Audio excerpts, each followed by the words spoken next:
Welcome to another episode of West Coast Hot Shots. Today, we will be covering truck maintenance and trailer maintenance. Once again, I talk from experience, not assumptions, what I think, but what I know. When I started out in hot shot trucking with that 2010 Dodge Ram, every repair, the part was replaced with a quote unquote better made part that was supposed to be more robust, more dependable. I've changed the radiator to all aluminum from Be Cool. Auxiliary tranny cooler with a fan. Now those I recommend, but I also recommend after your warranty voids if you have a new Ram. My personal opinion is nothing wrong with keeping your truck as cool as possible, but you want to make sure that it doesn't void your warranty, and if it does, just wait till after your warranty's up. If you want to put it on, feel free. I changed a number of things on that truck. I had to get the heads done at 80,000 miles, so the whole front end was off, and I just took the opportunity to change the water pump and things that I wasn't sure was changed because it was a used vehicle. Now, when it came to service and maintenance, I did not take it to the Dodge dealership. I took it to a backyard mechanic, but he had a machine shop, a lift. He was certified, quote unquote, but he wasn't as thorough as the dealership is. So I was continuously taking my truck back to him. And after a while, I just started seeing that he wasn't the mechanic for what type of work I do, because they have different type of mechanics out there, and everybody have to understand that. You have your mechanics that just change oils, they could change your fuel filters, they could just do basic stuff. Then they have the mechanics that they call master mechanics. They can analyze the problem, troubleshoot, and fix. Then they have the dealership, the place that actually created your truck. So they know every nook and cranny of that truck, and they have all the right tools, they have all the right computers, they know how to check for what based on your driving. And one thing I learned is even when I took it to a Yelp reviewed shop with 5 stars, they still couldn't get it right. Since I've had my new Ram, I take it to Dodge from day one. And I bought that truck February this year with 138 miles, and I'm about to reach 50,000 right now. And outside of having the fuel filters change, oil change, it was one recall, something real minor. When I take it in, it's a checklist of things they go through. I'm assigned to my own service assistant, and he knows what type of work I do. So they have different schedule maintenances based off your driving. They have a severe schedule maintenance for severe driving, which we do in this hot shot trucking, and then they have the regular schedule maintenance. So by him being aware of what type of work I do, I'm set up for a severe schedule maintenance. And to be honest with you, my severe schedule maintenance isn't that bad. I don't go off of how many miles I drive to change the oil. I go off of my oil life indicator, because I have an oil life indicator and a fuel life indicator. And when it gets to 10%, which it only happened to me one time. Normally, I take it in at 30% because I'd like to just go. And the truck's been golden. Only thing I did on my last service that was out the norm was they changed the front and rear diff oil, and that's a severe duty service. So it's very important that you're transparent, which they know, but when you tell them, they'll set you up for that scheduled service for severe duty.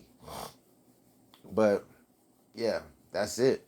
Besides that, the truck's doing everything it's supposed to do. Trailer maintenance, I have those Dexter axles, so I believe it has an oil bath that the bearings just float in this oil bath, so you have to be mindful and watching your oil level. It's a couple of times I put too much oil in it, had to replace the seals because I was green and didn't know, but now I do know. But normally when I come in town, I kind of look at myself like a NASCAR driver because I do a pit stop. I have a mechanic that's very good. Used to work for Freightliner for 8 years. So he'll just come by and just check the fluids on the truck, just check everything out, make sure everything's everything, just an overall visual. And then I'll run my trailer by my trailer guy. He'll check for crack wells, just give it a once over because I like to stay on the move. But I'm continuously doing trailer upgrades, and I'm about to start phase 2 in the next couple of months of my trailer upgrades. And that's when the trailer would normally sit, and I have them check the bearings, and I have them break everything down. But I just replaced the bearings. I just put a brand new suspension. I just put new tires on my front axle. So I'm just ready to go get my money. But as far as maintenance go for your truck, I would recommend taking it to the dealership. Putting aftermarket parts on there for hauling the truck, unless you build the motor internally, like pistons, crankshaft, heads from the ground up, that stock motor is regulated to haul the load that is rated for that horsepower and for that configuration. When you get to tapping in and putting a bigger turbo and changing the injectors, but you haven't changed nothing internally, and you think that you just gonna haul heavy, you're gonna make that motor blow up. You know, I watch a lot of videos how people, they take all this stuff off their motors, off these diesel motors, say, oh, you don't need this. Oh, this makes it breathe, brother. No. What people don't understand is when you going up that hill, the motor knows how to set itself up in the right gear to go up that hill at the right RPM, at the right speed, with that haul in the back without tearing that motor up. You get to taking stuff off that motor and replacing it with all this high performance stuff, and you're not doing it correctly. I'm not saying it can't be done. Anything can be done if your money's right. But starting off, who want to just invest money in a bunch of motors? You know, most people that invest in hotshot trucking, they had a lot of sacrifice that they went through to even get it going. So they're not trying to pour a bunch of money in the horsepower and upgrading and tuners, because really that is unnecessary. You don't get better gas mileage. Your gas mileage improves a little, but you're burning up the motor. Keep it simple. Take it to the dealership. I've talked to many hotshot truckers where I've seen trucks, Rams, with 350,000 miles, 500,000 miles, 700,000 miles. And the only thing I've seen them do out of the norm was a def delete. That was it.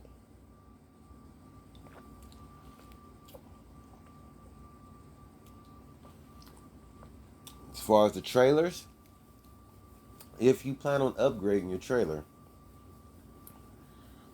with a flip out extension, a hydraulic scissor lift extension, please upgrade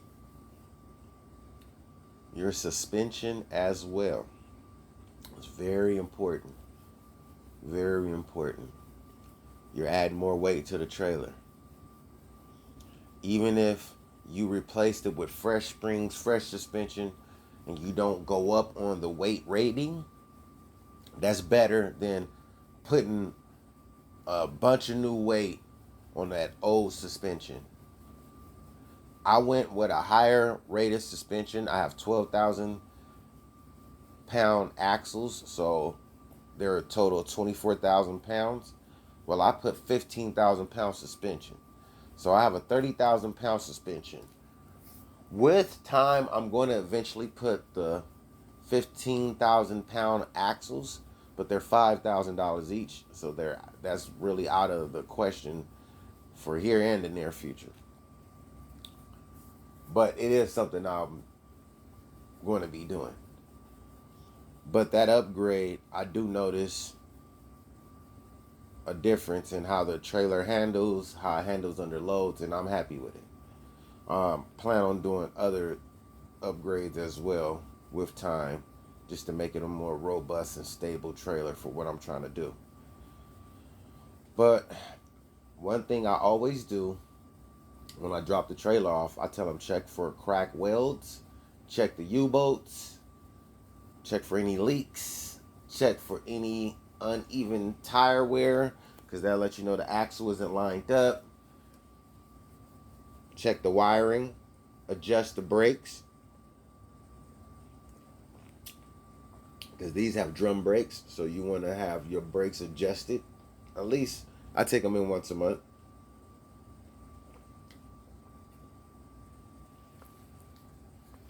Last time I replaced my suspension, I had to replace these magnets that go on the brakes.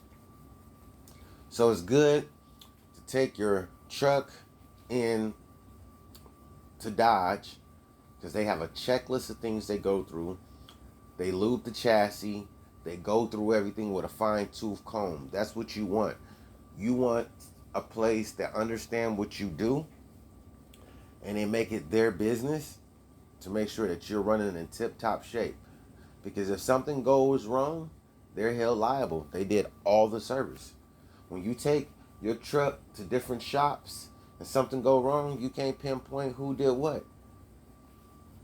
Or you can't even pinpoint it to the shop, because they say, hey man, you just start coming here. We don't know who you took it to before. But if from day one, you take it to one place and you keep going to that same place, if anything go wrong, they are liable, because they're the only person that touched that vehicle. One thing I want you all to be very visual before, during, and after your trip. Pay close attention to your trailer. Every time you stop, get gas, do a walkthrough. Look at your suspension. Just do a walkthrough. Take that little bit of time and just walk through everything. Kick your tires. Kick your dually tires. Just make sure everything is in tip-top shape. On your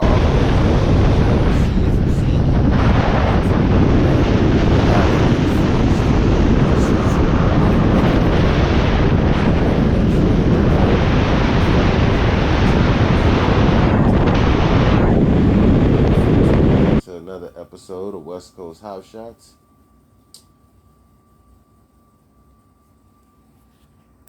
See you later.